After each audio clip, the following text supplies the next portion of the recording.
Hello tout le monde. La fréquence prend quelques vacances et du repos cet été, mais on ne voulait pas vous laisser sans rien.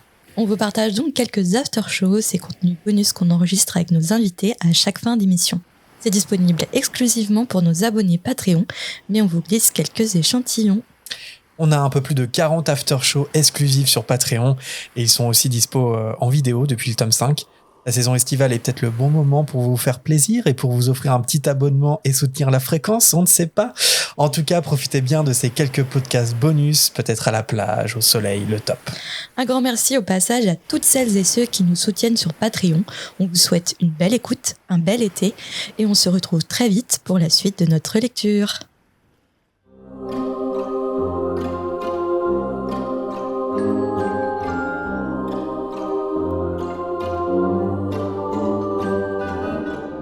Bienvenue à toutes et à tous sur cet after show.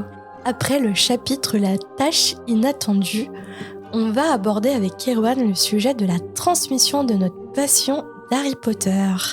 Est-ce que Erwan, ça va toujours ? T'es toujours bien en notre compagnie ? Toujours bien là. Prêt à parler de la transmission. Ça me passionne vraiment. Et de ma vie. Je crois que les gens sont peut-être un peu plus intéressés par le thème que par toi. Ah bon ? Quoique, quand je dis ça, je suis sûre que j'ai une toute petite communauté qui aimerait bien savoir un peu les petits potins là comme ça que je pourrais leur donner. Bah, Instagram, hein. Bah ouais, il faudrait que j'ose mon podcast comme j'avais annoncé, mais bon. Tu l'appellerais comment ? Bah, non mais en vrai. Alors attends, je vais Vas-y, on commence là-dessus et je vous assure qu'il y a un thème hein, après. Hein. C'est que quand j'étais encore en arrêt de travail, quand j'avais pas encore repris mon travail, je pensais sérieusement à lancer mon podcast. Je t'y pense toujours, mais j'ai pas encore le temps et l'énergie. Enfin bref.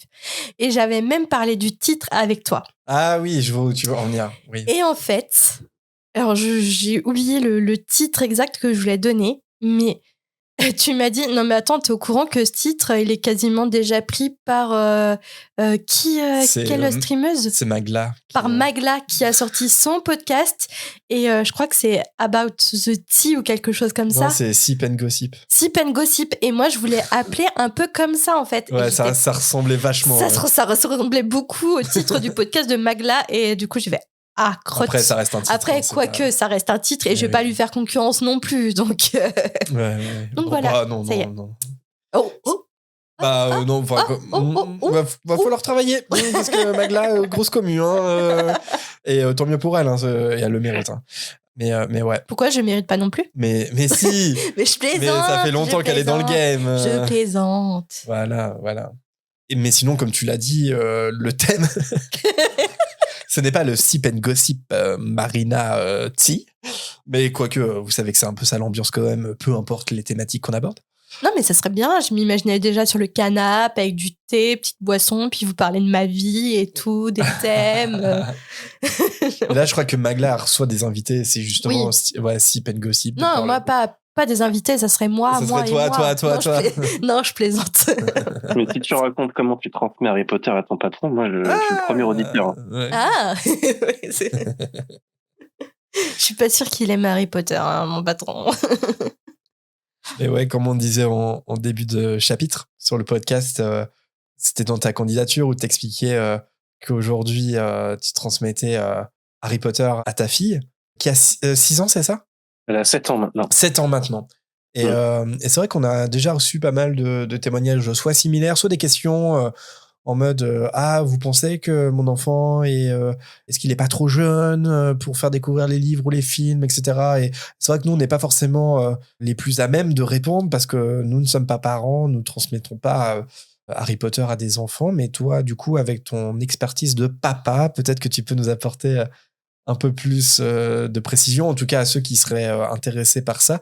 Et puis on va parler des enfants, mais je pense qu'on peut aborder de façon générale comment convaincre aussi. Nous, on le transmet à notre façon, le podcast. Ouais. Nous, on est dans la transmission, mais on peut commencer par toi, Erwan, parce que c'est ça qui nous intéresse, du coup. Après, comme je l'ai dit dans le chapitre, hein, c'est un cas parmi tant d'autres, et il n'y a pas je pense pas qu'il y ait de règles absolues ou à partir de tel âge on peut présenter Harry Potter à son enfant. Je pense que ça dépend de chaque enfant. Il y a des enfants pour qui il va falloir attendre une dizaine d'années, alors que d'autres pour qui ça peut commencer plus tôt. Et puis il y a une façon de faire aussi, je pense. Et justement, toi, ta façon de faire à toi, parce que effectivement, tous les cas sont particuliers. Et toi, comment tu as abordé la chose? Parce que tu aimes beaucoup Harry Potter, tu t'es dit, tiens, peut-être que je peux transmettre ça.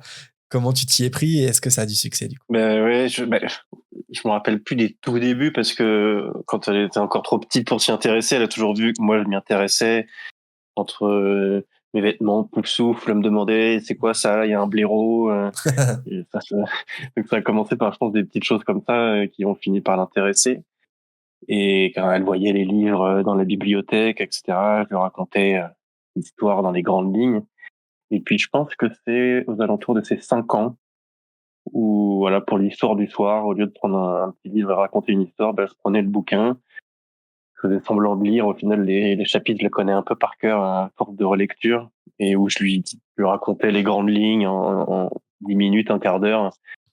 C'est plus simple avec les premiers tomes, hein, quand on arrive sur la coupe de feu lors du Phénix. Qu'est-ce qui se Faut passe plus déjà? compter. Bah, c'est surtout qu'il faut plus compter 25 minutes que 10 minutes Ouais. pour résumer le chapitre parfois. Mais ça a commencé comme ça, voilà, par les 17 chapitres du premier. Je lui ai aussi enregistré, elle a une petite boîte à histoires sur lesquelles elle peut écouter des histoires qui sont racontées. Et je lui ai raconté les premiers chapitres du premier comme ça. Ah, Donc, c'est cool ça. quand je pouvais pas lui lire, elle les réécoutait sur sa petite boîte à histoires. Et puis, au fil des années, je pense que c'est entre ces 5 et là, on a terminé le 7e tome il y a quelques semaines, quelques mois, là, au final. Donc, de ces 5 à ces 7 ans, ça a pris 2 ans, mine de rien, pour lui raconter tous les tomes, chapitre par chapitre. Tu l'as vraiment fait chapitre par chapitre sur les 5 premiers là? Ouais, Enfin, les 5 tomes? sur les 7, sur les 7 tomes, ouais. Est-ce que tu as Waouh! passé des passages? Est-ce que t'as sauté certaines scènes qui pouvaient être, tu penses, choquantes pour elle ou Ouais, je pense que j'ai adapté mon discours. C'est pour ça que c'était intéressant le format raconté. J'ai pas lu. Souvent, je lisais les dialogues pour que rester vraiment fidèle à ce qui se racontait entre les personnages. Mais c'est vrai que oui, souvent je racontais, et sûrement, j'ai pas d'exemple précis qui me viennent en tête. Mais sûrement qu'il y a des choses que j'ai racontées un peu différemment ou que j'ai omis de raconter pour que ça se passe bien, etc. Il y a des fois où j'avais pas le choix quand on arrive sur des morts de personnages, des choses qui peuvent être un peu dures à lire, etc. Moi, j'appréhendais le soir. Je savais que ce soir-là, il fallait que j'arrive au bout, que ça allait se terminer par le décès d'un tel ou d'un tel. Et ouais, il y a eu des fois où ça s'est terminé en pleurs. Ah oui. Le c'est ce premier que mort. Ah ouais. c'est ce que j'allais te demander. Est-ce que il y a eu des émotions fortes? Il y a eu du rire, des pleurs, je suppose. C'est ça, il y a eu de tout, ouais. Et du coup, je pense Vraiment, ce que tu dis. que tu as redécouvert l'histoire finalement dans les yeux de ta fille finalement. Ouais, il y a carrément, il y a des fois où je me suis dit, elle va réagir comme ça, et pas du tout. Ah ouais, elle t'a surprise. Ouais. Et la mort de Cédric, ça a été en même temps, c'est le premier vrai décès, la vraie première perte qu'il y a dans les livres, hein. Où avant, c'est les méchants qui disparaissent, hein, pas grand chose. Là, c'est un gentil. En plus, c'est un Poufsouffle. Ouais. Et ça a été dur. Sirius aussi, ça a été dur. Et dans les derniers, là, je me rappelle, ça, quand je lui raconte les souvenirs du prince, et le chapitre quand même qui est assez conséquent, qui explique tout depuis le début, de pourquoi depuis le tome 1, Rogue il est Ouais. méchant de cette façon, pourquoi il agit. Ah non, je confonds. C'est un chapitre important, mais c'est à la mort de Fred, qui pour moi est Ah oui, ouais. la pire de toutes à lire. Et je lui lis le passage de la mort de Fred, je m'attends à la voir un petit peu vivre l'émotion difficilement. Et elle me fait, ah, trop cool, le prochain chapitre s'appelle La baguette de Suro. Je suis resté sur le cul en mode, bah, t'as compris là à la fin du chapitre? Parce que Fred, il vient de mourir. Ah ouais, c'est vrai que c'est triste quand même. Ça valait pas Mais Sirius ou Cédric Diggory. ouais, c'est ça, ouais. Mais du coup, ouais, elle est passée par effectivement toutes les émotions. Mais effectivement, j'ai quand même édulcoré les choses. J'ai choisi de raconter ça et pas ça. Ce qui est d'autant plus intéressant parce que maintenant qu'on est arrivé au bout, et ben, elle prend les livres elle-même et elle les lit par elle-même, vraiment les mots de Rowling. Et puis elle vient me voir, elle fait, ah mais ça tu m'avais pas raconté, ça tu m'avais pas dit comme ça. Tu m'as pas raconté que Dver il se coupait la main et que la main tombait dans le chaudron? Elle est dans le premier, elle lit elle-même le premier, quoi. Mhm. Ok. Ah, c'est intéressant, mais je trouve ça super chaud en vrai ce que tu fais. C'est-à-dire vraiment de ne pas lire mot pour mot le livre, mais Mais de résumer ce que tu as sous les est-ce que yeux. tu prépares avant ton résumé ou ça vient comme ça Non, ça vient comme ça, en lisant en diagonale, et Ouais. je les ai tellement lus aussi que je sais ce qui s'y passe. Ouais, je Donc, pense que tu connais bien les livres quand même. Parce que ça doit pas être ouais. évident, ouais. De raconter sans lire. Alors après, sauf les dialogues, oui, où tu peux faire vivre Oui, c'est ça. l'action via les dialogues. Et tu passes les Je lisais descriptions. surtout les dialogues. J'avais le livre sur moi, c'était surtout pour suivre le fil rouge, mais pour avoir les dialogues également. Je Ok. connais pas par cœur non plus. Ouais.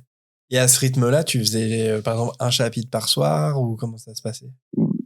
Alors, c'est comme elle a beaucoup apprécié, c'est vite devenu parfois un motif de Encore un. punition. Non, mais il y a des soirs où on n'en racontait pas parce que, bah non, genre, attention, genre, quand elle a dépassé un petit peu les bornes à la maison, je dis, ce soir, c'est pas d'Harry Potter, quoi, tu sais, tu Ah. continues. C'était la carotte. C'est un peu la carotte parfois, ouais. Et les films, Euh, elle les a déjà vus ou tu attends encore un peu pour les films? et ben, du coup, elle a commencé à voir les films, là, donc elle a 7 ans, et on a vu les 4 premiers.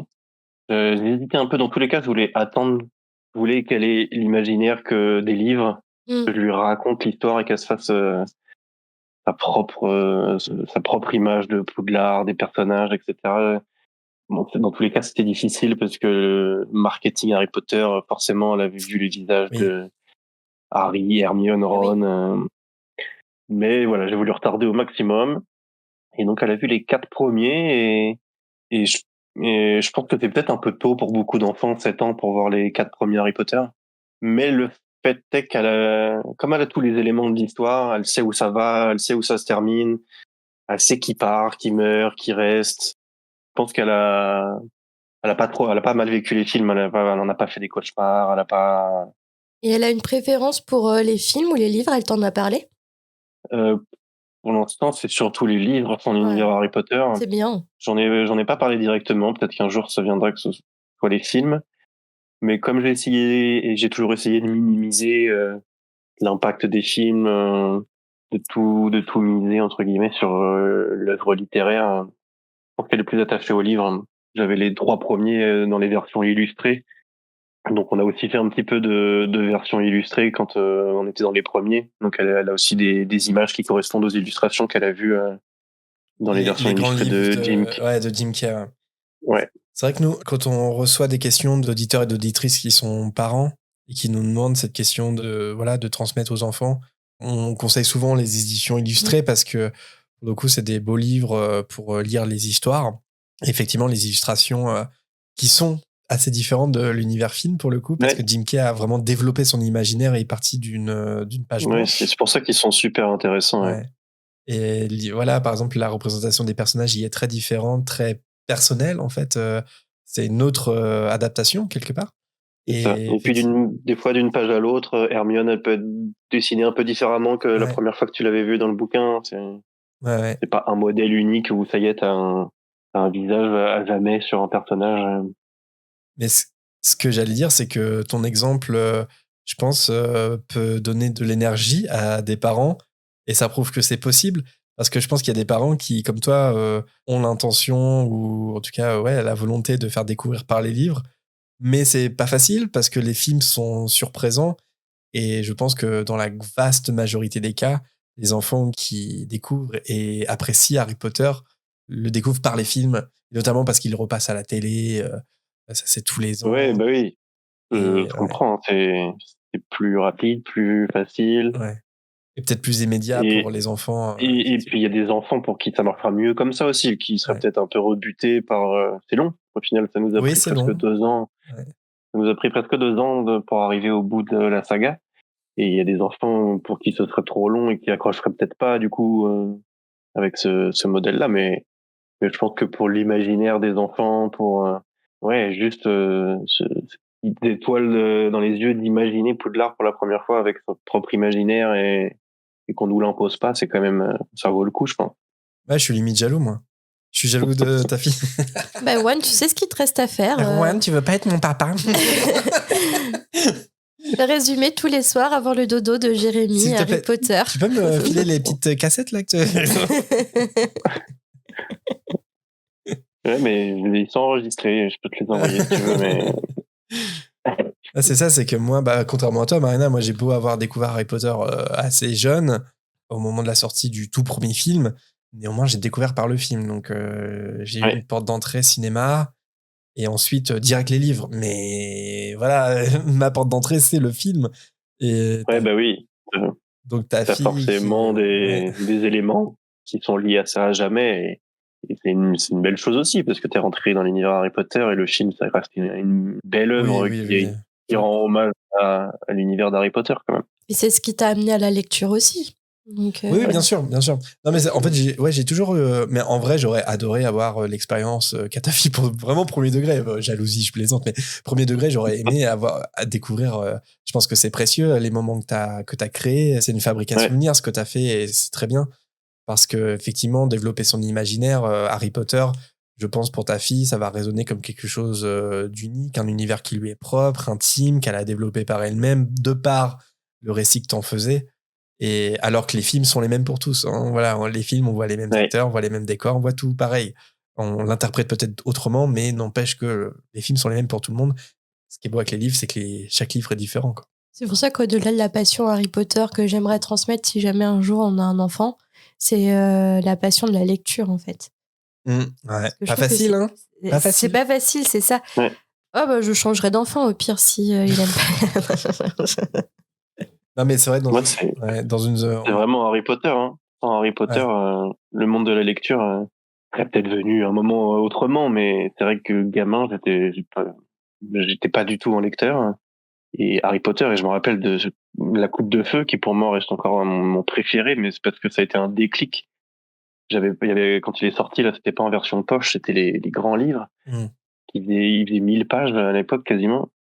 Et ça a été un déclic de me dire, donc, capable, en fait, de le faire et d'apprécier, lire 1000 pages.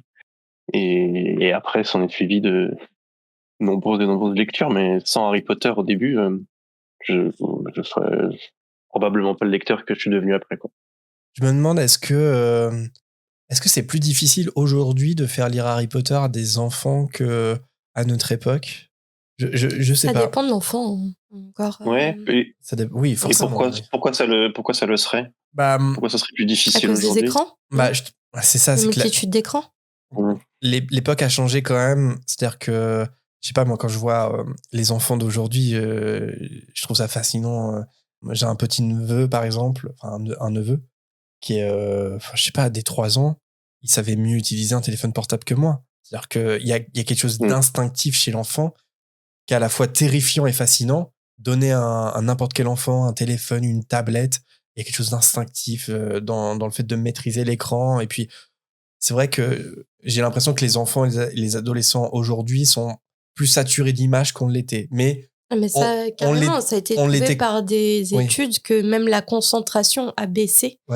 Des nouvelles générations. Et il faut être concentré pour lire, pour réussir à rentrer dans le monde de la lecture. Ça demande beaucoup de concentration. On scrolle pas les pages comme on scrolle TikTok. Mais après, j'espère que c'est pas une généralité et que je sais pas comment dire. Non, mais en même temps, à notre époque, il y avait la télé. Et toi, par exemple, moi, je suis une enfant de la télé. Oui, toi, t'es une enfant de la télé plus et pourtant, ça t'a pas. Alors que moi, pas trop, bizarrement. Mais toi, ça t'a pas empêché non plus d'être une amoureuse de la lecture. Donc, c'est possible aussi. Oui, ça dépend le caractère. Je suis une enfant de la télé, mais à côté. Arthur. Mais, parce que interrogez-moi sur tous les films, les séries télé et tout des années 90-2000, je vous sors tout. Mais à côté, je sais que... Je suis impressionné. En vrai, je suis impressionné. Je passais pas, malgré tout ce que tu peux croire, je passais pas non plus ma journée devant la télé, puisque on jouait plus dehors et tout. Je jouais beaucoup avec mes cousins dehors. On avait la chance d'avoir une grand-mère qui avait un énorme jardin, donc ça donnait plein de possibilités pour plein de jeux. C'est important. Hein. J'ai eu cette chance-là aussi de vivre à la campagne et dans la nature et tout. Donc, en fait, j'avais un mélange des deux. Mais après, quelqu'un qui a eu la même enfance que moi, avec une autre personnalité, n'aura peut-être pas cet amour. Ça dépend aussi de chaque personne. Hein. Ouais, clairement. Moi, j'étais hardcore. Hein. Il n'y a pas de règles. Enfin, je veux dire, la lecture, moi, dès le plus jeune âge, je lisais des romans policiers. hardcore, quoi. Ma mère, elle regardait pas trop ce que je lisais et parfois je me dis waouh, elle m'a laissé lire ça. Non, mais c'est une vraie question. Est-ce qu'il y a plus de challenge aujourd'hui de faire lire les enfants à âge égal en 2024 que nous, par exemple, en 2000, tu vois? Parce que j'ai l'impression que la littérature jeunesse, elle se porte bien quand même. Ouais. Ouais, je suis pas très au fait de toute la littérature jeunesse, mais je pense que Harry Potter et d'autres ont ouvert une voie à beaucoup de livres dits jeunesse, entre guillemets. Ouais. Par contre, je suis persuadé d'une chose par rapport à Harry Potter. De la même façon que je trouve que les films n'ont pas vieilli, et preuve en est que, comme on l'a dit, ça reste une porte d'entrée très importante pour les jeunes d'aujourd'hui qui découvrent Harry Potter, les films. Je pense aussi que les livres n'ont pas vieilli. Alors, ils ont vieilli sur certains aspects, on en a parlé dans le chapitre. Mais l'histoire en elle-même. Mais l'histoire en elle-même, et puis surtout la passion de la lecture, l'univers, comment c'est écrit, le style de J.K. Rowling, qui est... j'ai pas l'adjectif, mais c'est très compréhensible, accueillant. Non, c'est pas ça que je veux dire, mais... Hein? Cosy. Ouais, cosy. Oui, cosy, forcément, mais disons qu'on n'est pas abondé de descriptions, mais pour autant, il y en a. On est vraiment pris par la main on est invité dans ce monde, en fait. Et ce qui aide aussi, c'est que, par exemple, ça vieillit pas dans le sens où on est dans un monde de magie, un autre monde que le nôtre. Donc, du coup, l'absence de téléphone portable et tout, ça choque pas trop. Enfin, j'ai l'impression. Après, je sais pas si les plus jeunes, ça va leur manquer. Parce qu'il n'y a pas toute cette nouvelle technologie, il n'y a pas Internet, il n'y a pas les portables, même quand il est dans le monde des moldus, tu vois. Je sais pas. Ouais. Je pense que l'univers magique rattrape les manquements des nouvelles technologies. Ouais. Il y a peu de place au monde moldu au final dans Harry Potter, que quand il est contraint l'été d'y être, mais toute la place est là au monde magique, et il est suffisamment merveilleux pour que tu n'aies pas à regretter l'absence de téléphone portable. Ouais, c'est ça. Ou limiter, c'est des détails. Par exemple, il faudrait remplacer les cadeaux que reçoit Dudley et que c'est plus, tu vois, genre c'est plus la PlayStation, c'est un PC gaming. Ça sera un streamer carte graphique. Un streamer sur Fortnite. Ouais, voilà. Genre, il a reçu le nouveau Fortnite. Tu contextualises comme ça, et comme ça, les enfants, ils sont là en mode ah oui, ok, d'accord, je pige. Non, mais ouais, moi, je suis persuadé que la lecture fonctionne aussi autant que les films. En fait, les films fonctionnent toujours. Je vois pas pourquoi la lecture ne fonctionnerait pas. Enfin, ça dépend vraiment, je pense, des caractères des enfants. Ouais. Ouais, moi, c'était vraiment j'ai eu de la chance, quoi, de m'y mettre sur le bouquin, parce que ma mère a insisté un jour pour lis-le. Ah, toi, ça vient de ta maman, par exemple, qui te dit lis ça. Bah ouais, c'était une cousine et elle qui m'a offert le coffret avec les 3 premiers à Noël, et qui m'a dit c'est un cadeau, il paraît que c'est bien, vas-y, lis-le, quoi. Et après 2 essais, ça a marché, mais ça aurait pu être clairement les films si on m'avait pas poussé un moment à prendre le livre, quoi, parce que j'étais pas du tout un lecteur. Là où contrairement à ma fille qui enchaîne les livres sur les livres, c'est assez impressionnant. Et à part ta fille, est-ce que tu partages ta vie avec quelqu'un qui est aussi passionné d'Harry Potter? Ou t'es le seul parent passionné par Harry Potter? Je suis le seul parent passionné. Par la force des choses, ma chère et tendre a forcément adhéré un peu à l'univers d'Harry Potter. Et puis là, elle commence à être en sous-nombre. Elle est envahie. Oui. Non, mais heureusement, non, elle aime bien Harry Potter. Après, elle est loin d'être une fan. Elle a pas lu les livres. Je sais quand je lui ai fait écouter le premier livre audio. À l'époque, on prenait pas mal la voiture. On a écouté le premier livre audio, mais ça n'a pas accroché plus que ça. Ça, c'est un autre angle, mais dans le couple, par exemple. Avec Marina, on a un contexte un peu particulier parce qu'on s'est rencontrés grâce à Harry Potter, mais c'est pas le cas de la plupart des couples, je pense, où ça peut être aussi un point de question, c'est-à-dire que être passionné pour quelque chose, et si notre conjoint ou notre conjointe a pas du tout cette passion-là, comment faire pour que ça devienne pas envahissant? Ça peut devenir tout de suite, je sais pas, un enjeu dans un couple, je trouve. Tu vois, de pas partager les mêmes passions. Ça dépend comment tu la vis, ta passion. Par exemple, tu adores le métal. Oui. Moi, je suis pas du tout fan de métal. Pourquoi tu balances des trucs sur moi? Pourquoi? C'est un secret. Raconte ta life. Ça doit être un secret. Non. Voilà. Non. Bah non, mais pour autant, tu vois, tu peut- m'imposes Mais t'as pas raison, là, cette les musique, patrons ils ont payé pour avoir ce genre de truc. Oui, j'écoute du métal. Et alors, vous allez Et tu vois, faire tu quoi? m'imposes pas toute la journée et tout. Un peu dans la voiture parfois, mais non, je plaisante. Oui. Ça dépend comment tu la vis et il faut toujours vivre ses passions dans le respect aussi de l'autre. Si, Ça fait penser, je sais pas si vous avez déjà vu, genre les confessions intimes et tout, les trucs. Genre, je suis Claude fan. François. Je suis fan de Claude François. Les trucs trop abusés là. Et Tant que t'imposes pas tes pop partout alors que ton conjoint aime pas trop ça, tu vois. Ouais, c'est ça, je pense que. Ouais. Et que t'imposes pas soirée film à chaque fois Harry Potter. Ouais, c'est ça. Il doit exister des couples où l'un des deux déteste Harry Potter et l'autre adore, mais pas tant que ça, je pense, parce que si t'adores l'univers d'Harry Potter, tout ce qui va avec, si t'es avec quelqu'un qui déteste, c'est compliqué, je pense, mais effectivement, il y a une façon de partager sa passion, de la faire vivre à l'autre sans être envahissant non plus, quoi. C'est un équilibre à trouver pour que ça soit pas envahissant pour l'autre et en même temps de pas être trop jugé non plus par l'autre. Oui. Enfin, en fait, et je pense que les deux sont liés en fait. Comme tu me juges quand je regarde les téléréalités américaines. Voilà. Non mais voilà. En fait, en gros, si c'est pas trop envahissant, bah genre si tu me forces pas à regarder et que t'acceptes de regarder autre chose avec moi, par exemple, bah y a pas de problème. Par contre, genre si tu veux regarder que des trucs qui me plaisent pas et que tu veux pas regarder autre chose, tu vois, je pense que c'est faire des efforts aussi. Oui, aussi. Faut pas que ça. Voilà. C'est une histoire de concession, c'est l'histoire du couple. Je plaisante. C'est vrai que les TRT, je comprends pas. C'est un peu, hein. Enfin, le TRT, c'est pas le pire encore. Je sais pas si tu veux donner du sel au Patreon, mais il y a Ah non. Ah non. Marina regarde des trucs sur les réseaux, des fois je me demande, voilà. Ouais. Ça c'est sûr qu'on a Harry Potter en commun, mais on a plein de dissonances. Non mais en vrai, ouais, on a Harry Potter en commun, donc c'est déjà une grande passion. Ouais. Mais à côté d'Harry Potter, on a des goûts totalement différents. Oui. Et tant mieux aussi, hein.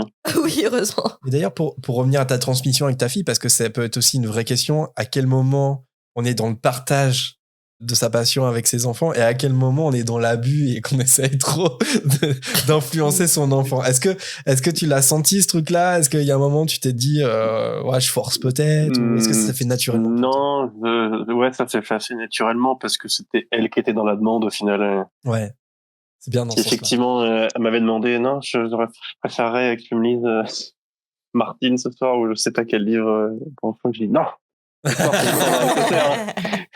C'est comme ça. Et puis je te préviens, Cédric, il meilleur attention.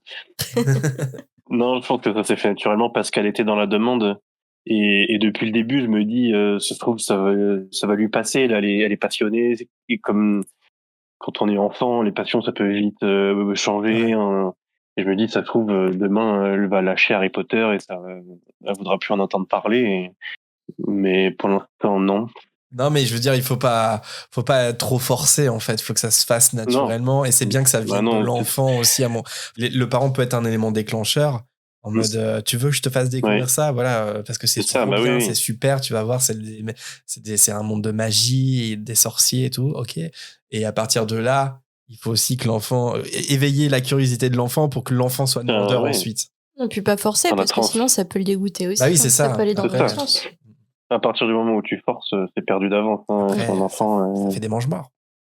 Oui, c'est ça.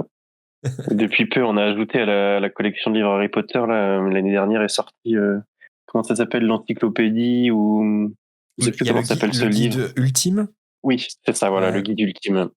Et elle lit plein de trucs à l'intérieur. Il t'apprend pas grand-chose. Mais c'est pas mal pour les enfants, je trouve, pour le coup. Ouais, il est très beau, illustré sur tout un tas de sujets qui couvrent beaucoup de sujets des livres, pas des films. Pour une fois, c'est vraiment axé livre. Il t'apprend rien de plus, pas grand-chose de plus que ce que t'apprend les livres. Mais moi qui suis très quiz Harry Potter, je suis très calé, j'adore ça. Elle m'entend écouter les anciens quiz de Bertie Crochu, compagnie. et donc, et maintenant, là, son truc, c'était d'essayer de me coller sur Harry Potter. Elle me pose des questions et elle a trouvé une page où j'y connais rien. Et puis, alors, la baguette de Bellatrix Lestrange, elle mesure combien? J'ai réussi à te piéger. Donc là, on est passé dans la phase où elle essaye de dépasser son père. Le maître. C'est ça.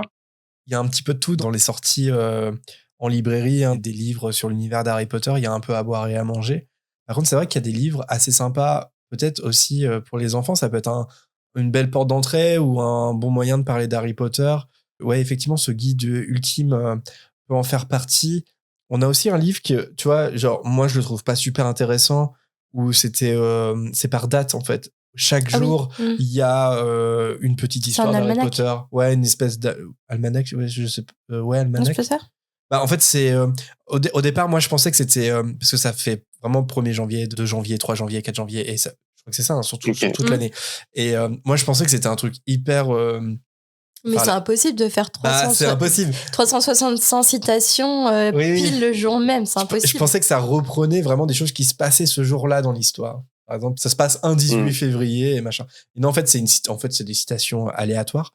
Mais du coup, bah oui, il y a un côté aléatoire qui peut être plaisant, mais qui t'apprend rien de plus. Ça peut être pas mal pour des quiz, tu vois. Ouais, pour des quiz ou même justement des enfants, parce que c'est simple, c'est des citations, c'est par jour. Donc, par exemple, on peut faire une citation par jour, des trucs comme ça.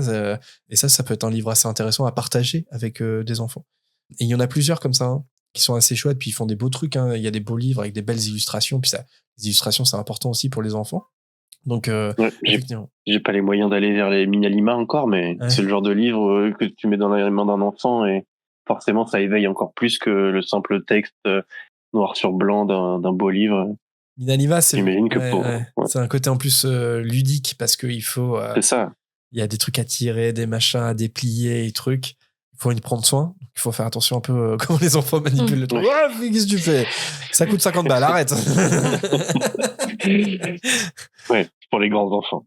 Mais par contre, oui, ça peut marcher de fou, hein. Ouais, carrément. Bah, je trouve qu'il y a vraiment, il y a les grands livres de Jim Kay qui plus dans ce que toi tu racontes, de raconter l'histoire, de faire le conte. Et là, on est vraiment sur un grand livre où les illustrations sont grandes, donc on peut le partager, c'est facile.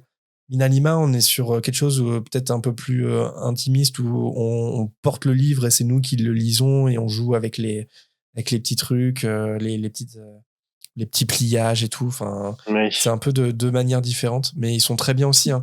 Pour des enfants, moi, je conseillerais peut-être plutôt Jim Kay pour le moment que Minalima. Minalima, on est dans une espèce d'entre-deux. Mais après, si l'enfant est précautionneux, pourquoi pas Minalima aussi. Ouais, ou avec lui, quoi. Ou avec, ou avec. Tout à fait. Est-ce que on veut dire autre chose sur transmettre ? Alors, on reçoit souvent la question de... On sait qu'on a pas mal d'auditeurs ou d'auditrices qui nous écoutent en disant « Ah, j'adore parce que j'ai l'impression d'avoir des potes fans d'Harry Potter parce que j'en ai aucun. » Alors, je rigole, mais c'est... parce que voilà, il vaut mieux en rire qu'en pleurer. non, mais il n'y a rien de grave en soi, voilà. Mais c'est vrai que ça peut être un peu triste et tout. Quoi ? Mais non, mais c'est vrai, c'est pas dramatique en soi, mais on peut être peiné par ça, hein, parce qu'on aimerait bien avoir des potes. Mais vraiment, je pense qu'on est les potes Potterhead de gens qui en ont pas. Hein. Vraiment, ça, c'est un truc réel. Et justement, la question, c'est comment on peut parler d'Harry Potter sans paraître lourd, sans, tu vois, comment convaincre que Harry Potter c'est bien. Par exemple, aujourd'hui, en tant qu'ado, comme en tant qu'adulte aujourd'hui. En tant qu'adulte, c'est peut-être encore un peu plus difficile, je sais pas. Bah, je sais pas, j'ai l'impression que c'est quand même... Alors, c'est juste mon expérience. Je sais pas si les gens ont la même expérience que moi, mais même s'ils connaissent pas, par exemple, mon tatouage de Phénix, on travaille, c'est « Ah, t'es fan d'Harry Potter ?» et les gens, même s'ils aiment pas forcément Harry Potter, vont dire « Ah, bah moi, j'ai vu que les films » ou « J'ai bien aimé ce film-là ». J'ai l'impression que les gens, ils ont quand même tous un avis sur Harry Potter et même s'ils aiment pas forcément Harry Potter, bah, ils vont quand même t'en parler quand même. C'est vachement rentré dans la culture. Je sais pas ce que vous en pensez, mais j'ai eu souvent cette expérience-là. Ouais, c'est vrai que peu importe à qui t'en parle, ils ont un avis sur la question, qu'il soit bon ou mauvais, qui te juge ou qui te juge pas. Pour l'instant, j'ai jamais rencontré encore quelqu'un qui m'a jugé par rapport à ça. Moi, je sais qu'il y a des situations où des fois où je savais que fallait pas aller plus loin que. Ah oui. Ah, t'es fan d'Harry Potter, ok. Des cas où juste j'avais un tweet, c'est quoi ça là, sur une maison dans Harry Potter. Ah d'accord, toi t'es fan d'Harry Potter. Ou dans ce cas-là, tu sais que bon. Faut pas creuser. T'es tombé sur Chourave. Ouais. Ouais, c'est ça, exactement. Eh, grandis un peu avec ton sweatshirt pouf souffle là. Gamin. Exactement, ouais. Mais, non, et puis oui, effectivement, il y a plein de gens qui sont ouverts et je pense que les seuls gens à qui tu peux te transmettre plus que ce qu'ils ont déjà, c'est des gens qui ont aimé les films et qui se sont toujours dit tiens, je lirais bien les livres, mais qui l'ont jamais fait, et qui tu peux peut-être donner l'envie ou d'aller un peu plus loin, ce genre de choses. Mais ouais, je pense que c'est le seul cas où tu peux vraiment te transmettre un peu plus. Ouais. Et c'est fou, dans ma société qui n'est pas si grande, je suis pas la seule à avoir un tatouage Harry Potter. J'ai une collègue aussi qui a un tatouage Harry Potter. Qui a quoi ? Elle a fait reproduire une clé volante et à côté, elle a fait en sorte de designer les noms de ses enfants. Ok. On avait déjà eu ce truc parce que j'ai un tatouage relique de la mort. Il y avait un débat un moment genre en mode ouais, mais les tatouages reliques de la mort, c'est quand même les reliques de la mort, c'est pas ouf. Ça représente un truc pas très vertueux.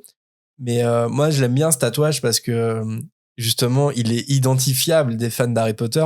Sauf que si tu sais pas ce que c'est, limite Oui. c'est. J'ai une ancienne collègue, elle a cru que j'étais franc-maçon. Ouais, limite c'est Illuminati si tu sais pas ce que c'est.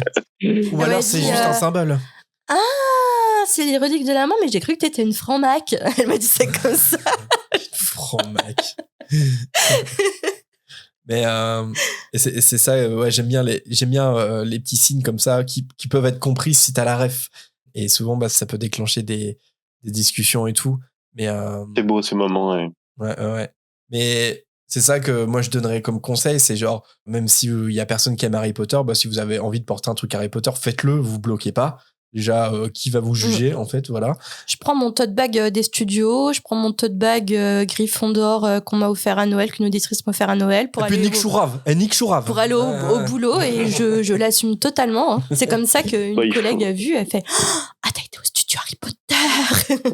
Ça amène des discussions et ça peut même créer des amitiés parce que je sais que pendant mes études, justement, Léonie, qu'on a reçue aussi en auditrice, qui est une amie. Alias Doudou. Notre amitié est née en quelque sorte d'Harry Potter, c'est parce qu'on était dans la même promo et un jour elle s'est mise à parler d'Harry Potter, parler de l'enfant maudit en plus. Et on a commencé à toi t'es fan d'Harry Potter, ah ouais moi aussi machin, et du coup est née une amitié de là quoi. C'est faut oser, et puis si les gens et puis c'est comme ça, faut tu dis oser, Erwan, et puis ça déclenchera après, peut-être un truc un jour. Puis comme dit Erwan, après si tu sens que ça déclenche pas plus ses passions que ça, on passe à autre chose et puis voilà, après vous les rayez de votre vie ces gens-là. Non mais ouais, je trouve que c'est un bon conseil, c'est après je vous dis pas de vous tatouer les reliques de la mort. Mais si vous avez envie de vous tatouer sur le front. Sur le front. Mais je trouve que ça marche plutôt bien, ce genre de petits trucs en mode mais que ça soit un tatouage ou un habit, un truc, peu importe ce que c'est, même un tout petit truc, n'hésitez pas à le faire parce qu'un jour vous n'êtes pas à l'abri que ça fasse une belle rencontre. Ouais, carrément. C'est ça, ouais. Carrément. Je me rappelle d'un trajet en tramway où j'ai rencontré un gars qui avait une écharpe bleue et bronze qui sont les vraies couleurs de Serre d'Aigle quand même. Ouais. Et tout de suite la discussion se enclenchait, c'est toi t'es un vrai. Toi t'es Serre d'Aigle et en plus t'as l'écharpe aux bonnes couleurs quoi. Waouh. Et direct que la conversation était partie sur Harry Potter, juste parce qu'il avait une écharpe quoi sur lui. Et ouais, c'est ça. Et moi ce que j'aime avec Harry Potter, c'est que maintenant par exemple des écharpes, t'en vois autant sur des enfants de 4-5 ans que sur des adultes de notre âge quoi. Et même plus âgés hein. Et voir, vraiment, il y a tous les âges, quoi. Et ça me touche encore plus de les voir sur les enfants. Parce que ça veut dire que ça fonctionne encore. Ouais, ça me fait rire, hein, quand je suis à la sortie de l'école, en hiver, j'ai tout le temps bonnet, écharpe pouf souffle. Et je vois tous les enfants qui sont Gryffondor, là, il n'y a pas de pouf souffle encore. Attendez quelques années, vous allez. Et d'ailleurs, ta fille, elle est trop jeune pour se faire répartir, mais est-ce que tu as une petite idée? Côté Serre d'Aigle. Ah Ouais. Je valide. L'amour des livres, depuis le début, elle est fascinée par Luna. Ah. Et elle se revendique d'une maison déjà ou pas? Je dirais pas qu'elle se revendique, mais je pense qu'elle a une petite préférence pour Serre d'Aigle. Ouais. Ah. Je sais pas si elle le dit comme ça, mais je pense. Je lui demanderai. C'est quelqu'un de bien. Tu as fait un beau travail en tant que papa. Merci, Bérénice. Bon, écoutez, on peut peut-être s'arrêter là pour ce petit after show. Merci Erwan d'avoir partagé avec nous l'expérience beaucoup pour ce moment. que tu as eu en tant Mais que avec en tant que plaisir, papa. merci à vous. Bah ouais, c'était cool ce chapitre comme cet after show. Et cher Patronus, n'hésitez pas à nous faire vos retours sur vos expériences de transmission vers les enfants ou autres par des associations, par des activités, Dans les commentaires des Patreon, forums et autres. on lit tout, on répond parfois, on lit tout en tout cas. Donc n'hésitez pas. Bah merci encore une fois Erwan. Nous on se retrouve soit dans un prochain chapitre, soit dans un prochain after show, voire même pourquoi pas sur le stream d'9 3 quarts. Portez-vous bien tout le monde et à bientôt. À bientôt. Bisous. Merci, à bientôt.